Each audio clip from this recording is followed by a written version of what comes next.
So people absolutely love elaborate answers or complicated answers. It's so rare that they actually like to listen to the simple things. So for example, if someone employs me to take over their training structure, I've had it from a few people that, this looks a bit simple, or they have these questions about their recovery, their training, their time and things like that. And more often than not, the answer is quite simple for the most part. And the simplicity just isn't sexy enough for a lot of people. They like the elaborate things. So this has started to bleed into people's recovery methods, especially in field sports, but especially in GAA. So when you think of recovery, people think of compression pants, massage guns, saunas, cold water therapy, things like that. But what happens a lot of the time is people, and I've done it myself, it's a big mistake I've made over the years, and as someone who's 31 this year, who's played a lot of ball, who's had their 2 knees done in surgery, it's something that I've had to really concentrate on over the last while, and it's something that I continue to concentrate on, and it's something that when someone is working with me, I make sure it's a priority in their schedule, and that is rest and recovery. So again, coming back to what people actually think it is, they think it's these extra little cherry on tops or these 1%ers, but more often than not, it is really the simple things that it comes down to. So things like most of you or most people who are playing a sport like that might train on a Friday and a Sunday, especially where there is no game on that weekend. So you might have a heavy block of running to do because everyone's home from wherever they're working. You have a lot of numbers. You can go heavy on the Friday and the Sunday, or one of each, or one of them. So what happens is that Friday, as soon as you leave training, to the Sunday, it becomes very important. It becomes crucial for your recovery.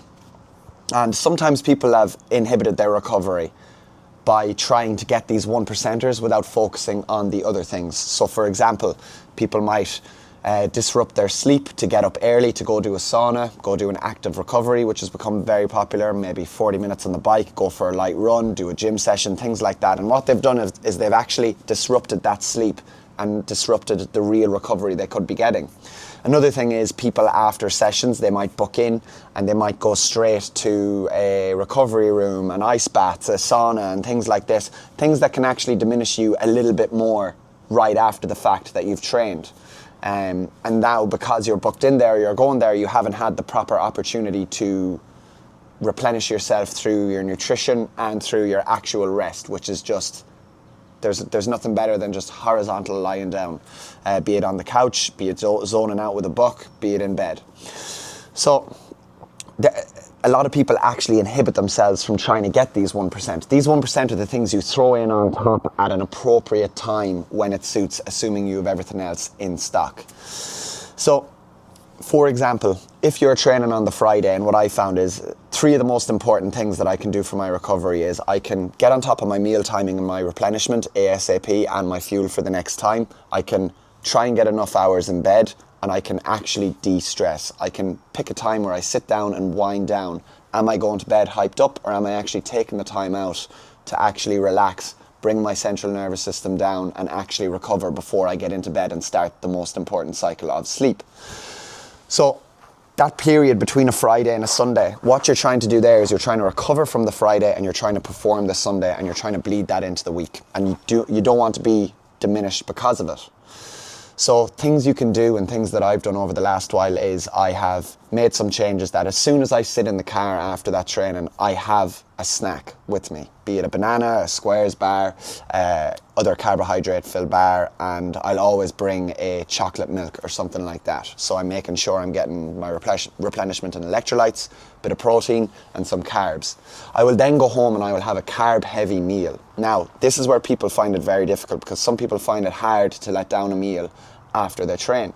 So it's all about being prepared and having it ready, that when you come in the door, it's there and you don't really have to think. So you're skipping that step of getting in the door and having to actually think about it. So things that work well are liquid calories for people. So a smoothie where you have a high volume of oats blended into it for your carb replenishment, something like sipping on a sports drink on your way home, and like a Powerade or a Lucozade Sport or something that's carb heavy as well to replenish yourself. Or something very easy let down, very easy make, like if you have chicken or something prepared from earlier, you get a bit of that and then you throw in a 2-minute microwave basmati rice and you can let that down easy. So things that are easy to let down and convenient and hit the goal of carb replenishment. Again, this will get you on top of your recovery for the next day. Unwind, hit the bed, you're up, and then you're thinking about the next day. Okay, I have to perform tomorrow.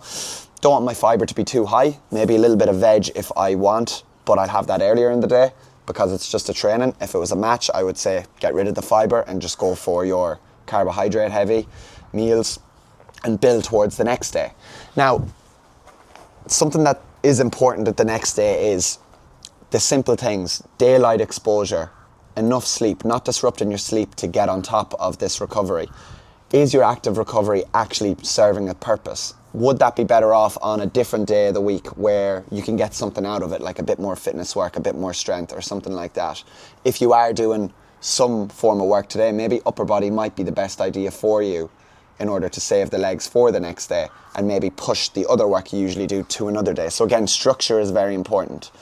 But when it comes to that Saturday, it's really important to actually recover with the daylight exposure. You get up, you have a good sleep, you get outside within the first hour if you can, you push off your first bit of caffeine intake, you get good quality food in, something like as simple as eggs, bagels, beans, porridge oats, yogurt, bowl, fruit, granola. Very simple, just something again that will kickstart you into your habits. Because what happens on a Saturday is people tend to go off their habits.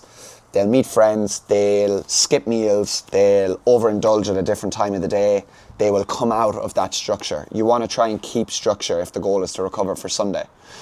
The next thing is, are you conscious of your sleep that night? So for example, I'm sitting down here and I have a decaf coffee. It is 20 minutes past 2.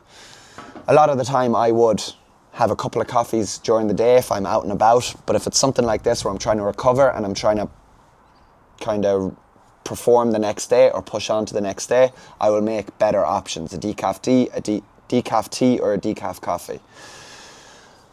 This, if it was 12 o'clock, I might chance it, but 2 o'clock, 3 o'clock, I just won't chance it. Again, I'm thinking ahead, I want my sleep to be good tonight.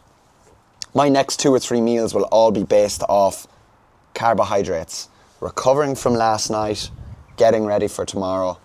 Then tomorrow I will get up and I will treat it as I would treat a match. I will eat my maybe 3 hours before, I'll have a snack, maybe 90 minutes out, and I'll be ready to go then.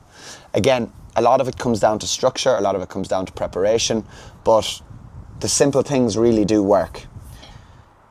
Carbohydrates, keep them high on weekends like that. Sleep, prioritize it. That includes your caffeine consumption. Getting out and getting some daylight exposure, that will help.